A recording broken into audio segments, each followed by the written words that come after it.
Welcome back to the Capital Mindset Podcast, everyone. Today, we're going to be talking about three topics. The first one being the investment philosophy framework for which I operate under. And then the second topic is going to be kind of the macro framework, seeing kind of what's going on with the CPI numbers we saw today. And the third topic is going to be some channel updates as far as where the channel is going forward. So if you're curious for all those three topics, stick to the end of the show. Okay, so for the first topic, the investment philosophy framework for which I operate under. I like to look at myself as a long-term investor. However, this is often misused term. You've probably been on YouTube, you've probably been on other platforms, and you've heard people say this. And when you look at what they do, they're not this at all. Now, this is not to say that you can't have a trade or a thesis that plays out because of something going on, which will kind of say, well, if you guys are a part of the community, you know which one I'm a part of right now, based off of what I call phase 2 of the liquidity crunch. And we use the word phase 2 as kind of a joke. So if you're new to the channel or you're new to the podcast, well, now you're in on the joke. So if I say the word phase 2, and as long as you watch my content, you'll start to kind of get an idea of what these, I guess you could say maneuvers are, well, you'll be privy to the nuances of the joke. But anyways, kind of going back to it, I truly believe that I am a long-term investor. I know that for retail, it's often difficult to come to terms with this because they haven't owned their own small business or own private enterprise at all. And I feel like owners of their own business truly understand what it is to be an owner, what differentiates them from an investor. I like to think of it in this way. Well, if you're an investor / trader, and I'm going to use that interchangeably for the sake of this video, well, you're just renting the asset. You're leasing the asset. You're not really owning the asset. The owner doesn't even think about selling. So I have various holding companies, and I also have various private investments. One is in a partnership. Another one is in an S Corp, C Corp. And through these instruments, I don't plan on selling a single one. I don't plan on doing it at all. I don't even think about it. I don't even think about what they're valued at or what I could sell them on the private markets for. Now, that I think is the distinction between an owner and an investor. I feel like I'm an owner of these entities, and they provide to me the fruits of their labor, and I can decide to allocate the capital elsewhere accordingly. So the partnership, the real estate partnership that I've mentioned in the live stream, I think at least once now, hasn't actually executed its capital, and that's as I know of it since I think yesterday, which was when I talked with, well, depending on what time you're listening to this, yesterday of filming this audio recording.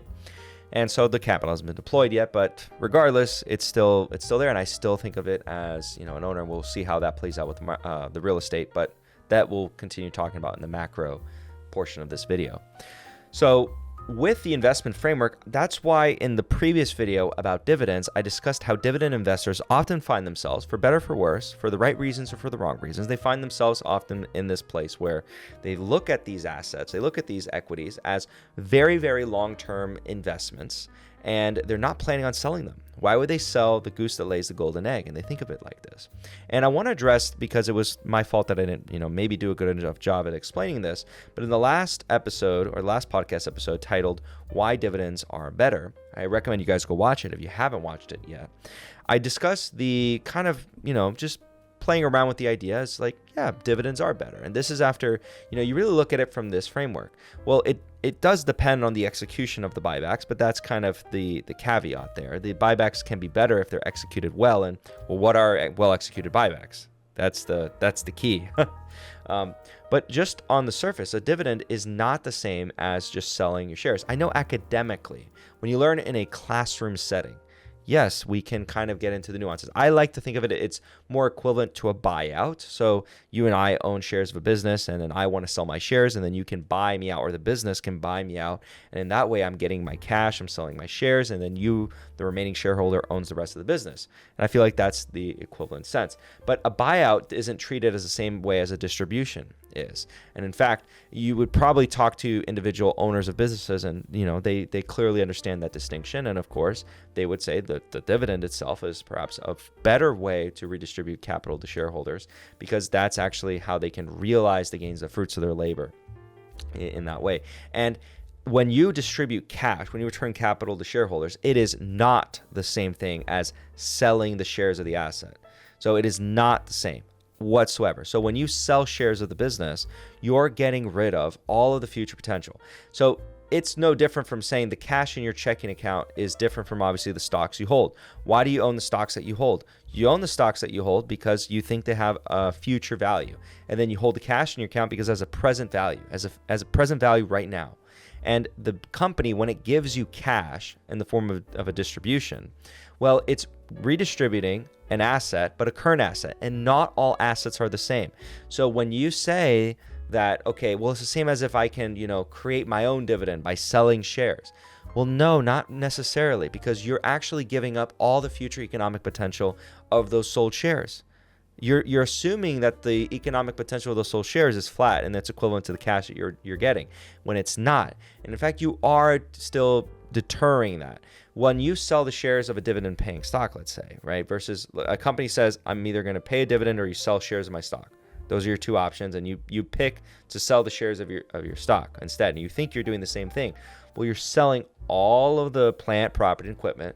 You're selling all of the patents. You're selling all of the, well, let's call it intellectual property, everything. You're selling all of it. You're selling the management team. You're selling the employees. You're selling the land. You're selling everything.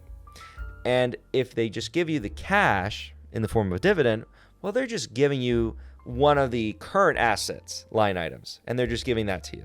And the same thing with the buyback, by the way. So basically, capital return, what I'm trying to say is capital return is not the same thing as selling off your shares. It is not the same thing.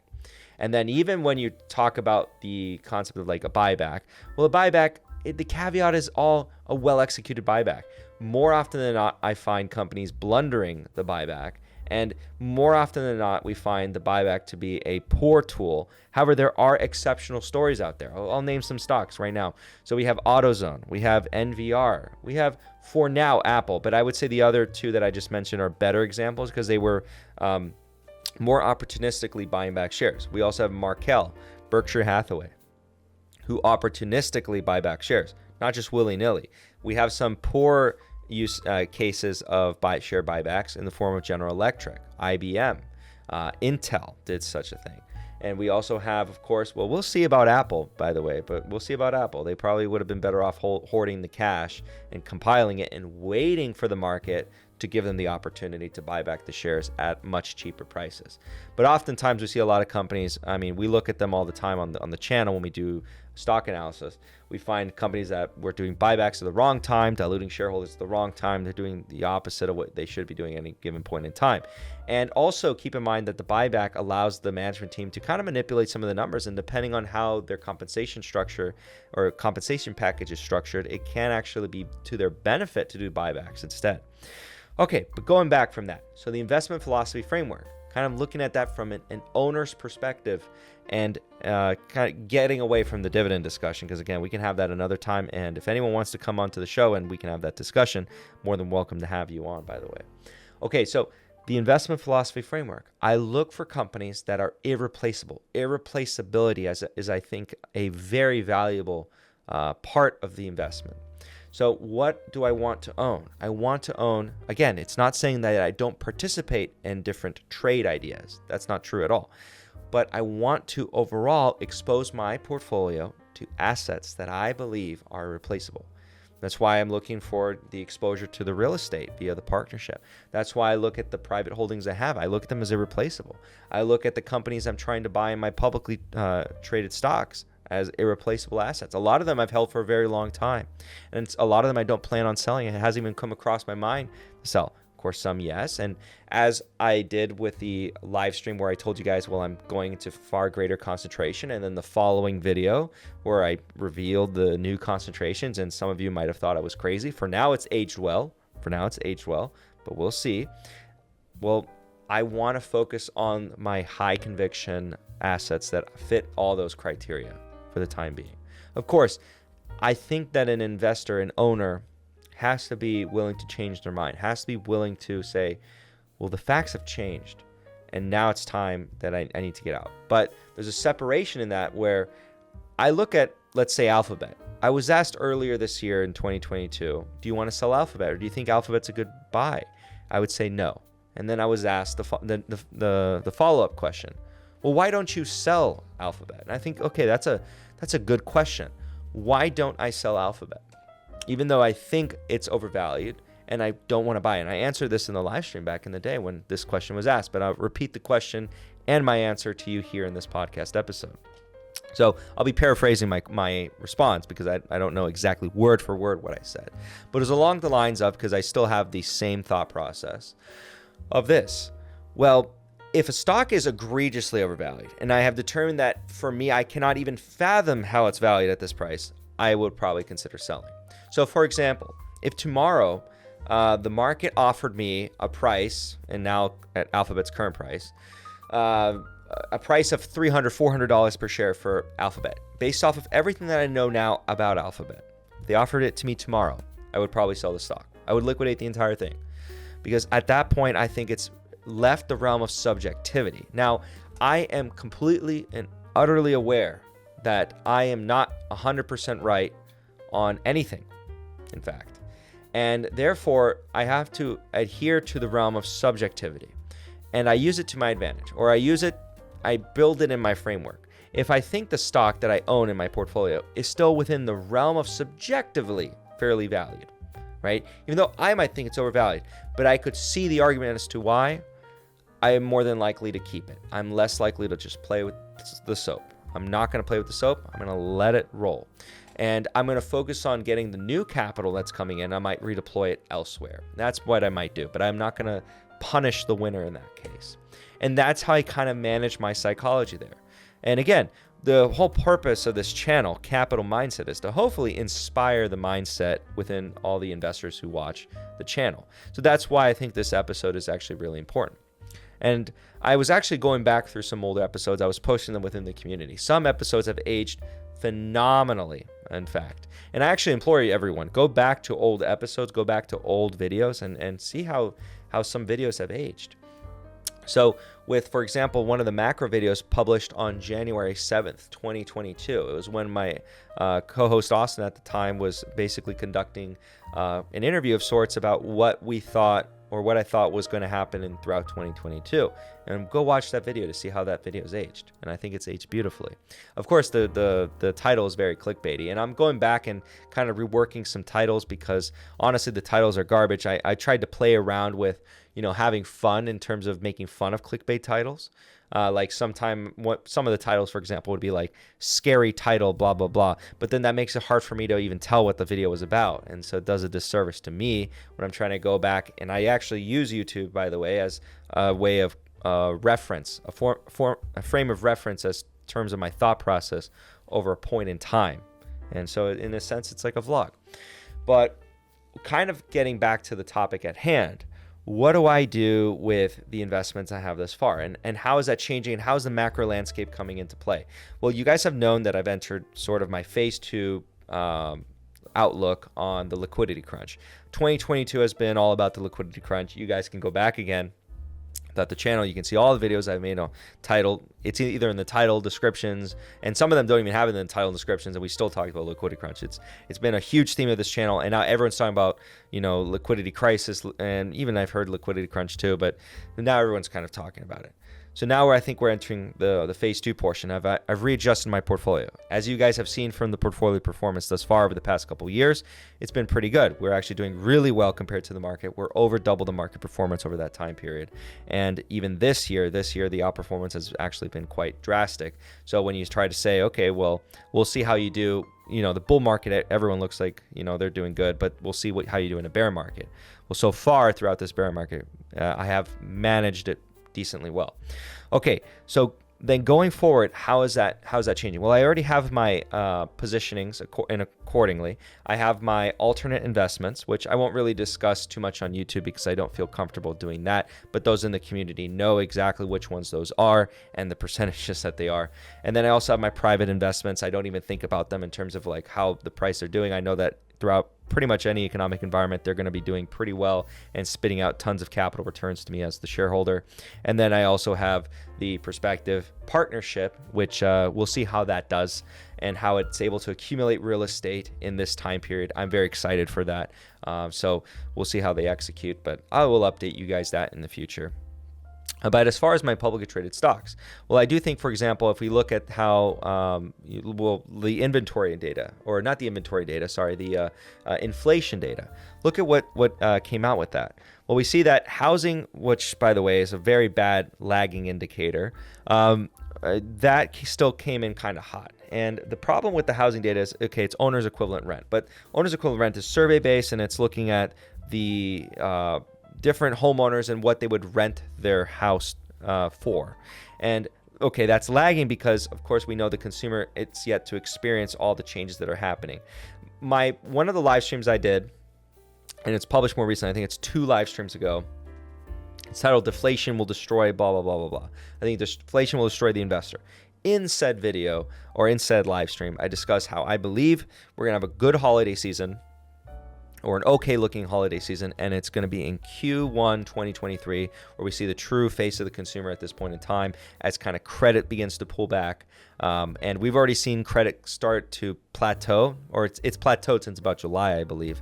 And again, we've seen the data from Wells Fargo earnings reports. We've seen the data from Target, Walmart. Target's going to be a bit better. Again, go back. I have all the videos out here on YouTube, all discussing these ideas. These are not new ideas. Of course, maybe to CNBC, there might be new ideas, but they're not new ideas. And I've adjusted my investment framework, my investment strategy accordingly. And it's all been there on the channel. So anyways, kind of going forward from here, I feel like the equity exposure I have is quite decent. And I do see that if the Federal Reserve starts to engage once again in quantitative easing, because it's going to panic, and I feel like it's the only thing they know how to do. Well, it's the only thing they can do, actually. It does have an impact on the equity markets. And I think that, those who have been following me for quite some time know my reservations about what the Federal Reserve's effects are on the market or the economy. But on the stock market, it's a bit of a different story. And even going back to March 2020, I have an article actually on my LinkedIn actually discussing this very topic themselves. I have more of a clickbaity title, and on LinkedIn, it's going to be a bit more designed for normies because that's what LinkedIn's all about, right? So who's going to be reading my article? I adjust the content to try to fit where the audience, how they can absorb it. Okay, so, but basically, I think, something about, I think it was like why I sold my T-bonds or something like that is the title of that article. And in that article, I basically go over why I'm selling my bond investments and then basically plowing it into stocks. And this was in the middle of March 2020, and exactly why I believe so. And I kind of played around with the word or terminology. You guys know how I actually feel about money, print, go burr memes. But, the way the average retail investor kind of understood it, and I was more accepting of it. Now that I have video content, I can kind of explain fully and not lose the audience as far as it's more nuanced than that. It's more complicated than that.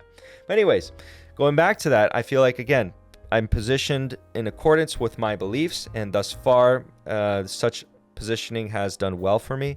We'll see how it goes into the future.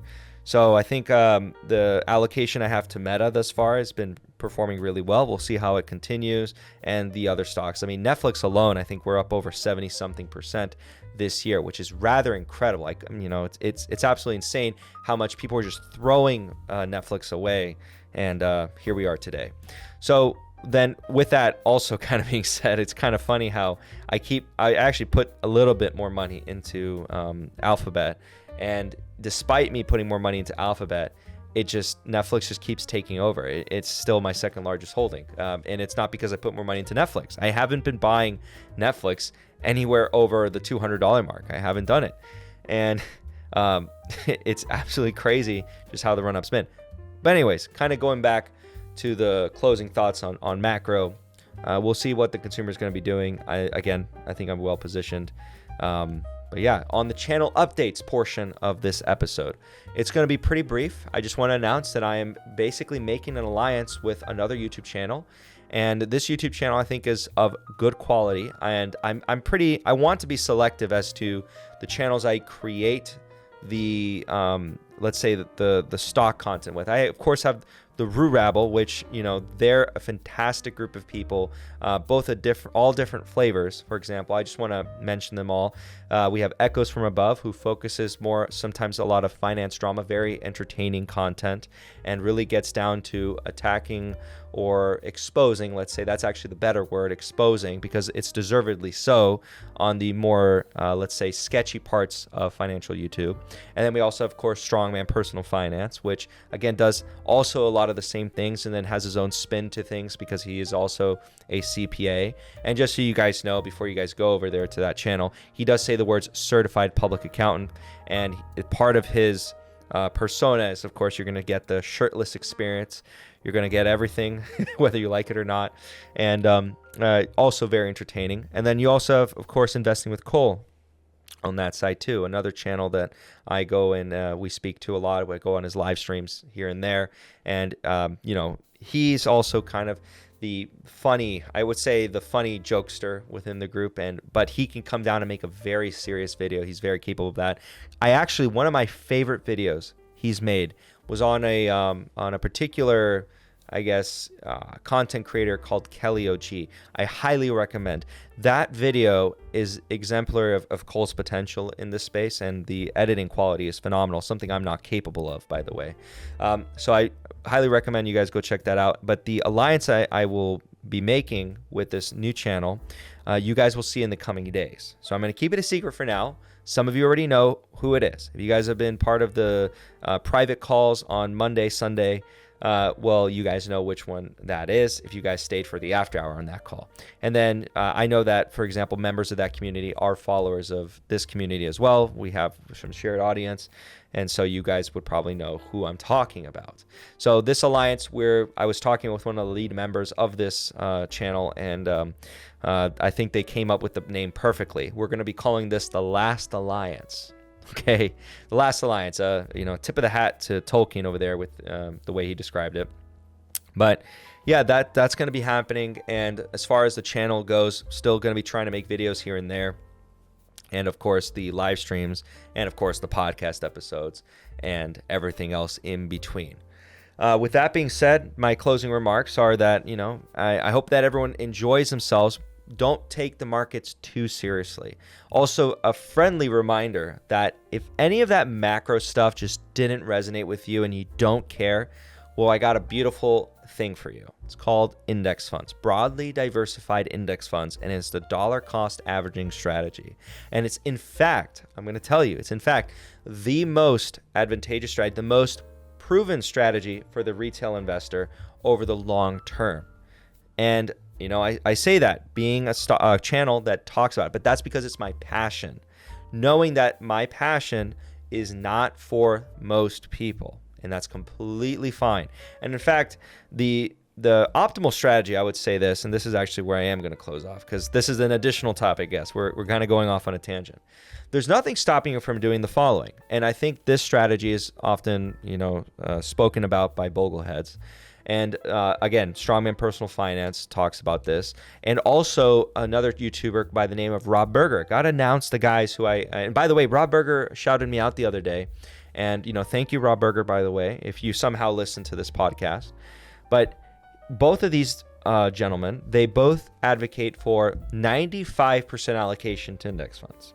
Okay, the percentage exact might be different between these two individuals, but around there, 95% in broadly diversified index funds.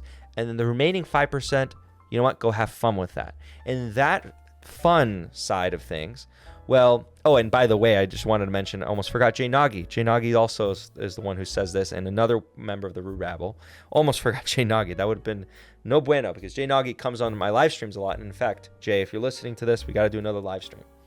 But regarding the 5%, well, that 5% allocation to whatever you believe will do better than the market, well, if it does, then you actually will outperform the market, because you're matching the market with 95%, and that 5% outperformance or 5% outperforming stock will push you over the edge, and you'll actually outperform the market.